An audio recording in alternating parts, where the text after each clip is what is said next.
Hello mga kachopa! Nagbabalik na naman po ang Triple K, Kit, Kim, and Kizea. Ngayon po ay pupunta kami sa Makati kasi may meeting po may kami. meeting po kami with foreigner na naman po. Madugo ang meeting na naman to. Labanan na naman ng English. So, let's see po ano pong mangyayari doon, kung matekwa ba ta or madideal ba natin yung business niya. And by the way, ang aming magandang driver and sexy driver. So guys, babalikan po namin kayo mamaya. So, see you! bye!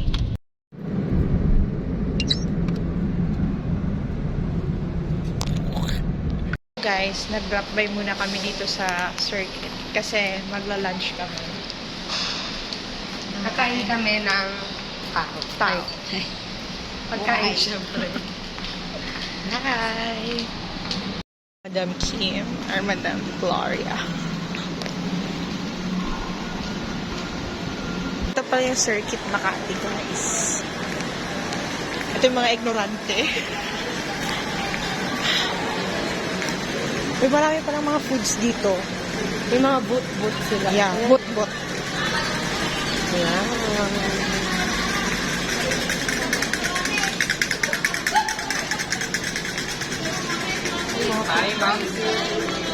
Walang sir. Tawag siya, hi ma'am sir. Wala naman din kasamang sir. Hey guys, umiral na naman po ang aming pagiging ignorante. Kasi first time po namin dito, hindi po namin alam kung saan po kami mapupunta. Basta pala tandaan namin, Mercury Drug yung nalabusan na. Ay, pinasukan? Pinasukan ba? Oo, pinasukan natin. Shopwise, ganun.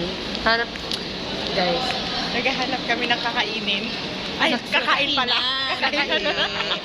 Hindi siya Mali, talaga. sorry. Eh, sa isip mo yung sinasabi. Pakain pa dyan. Ay, kakain pa dyan. Saan tayo? Call a friend tayo. Call a friend tayo. Bye, guys. Ating na yung ibang order namin. Ito po.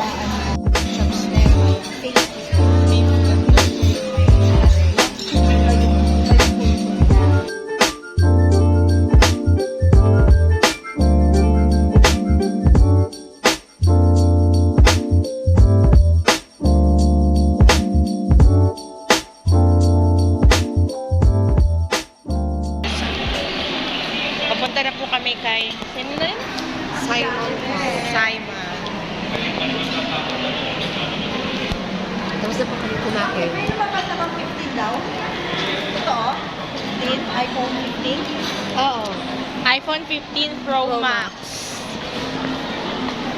Matapos ako, 15 na. Ay, 16. Kami ni Kim, bibili kami iPhone 30 na.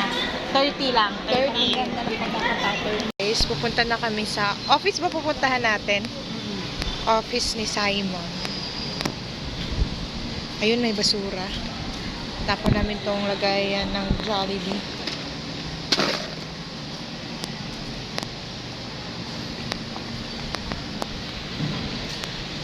Ay, laki ng tiyan. Tiyan niya. Mga clumsy masyado, kumain. Ayan. Tignan nyo ang buntis. Tignan nyo muna ang buntis niya.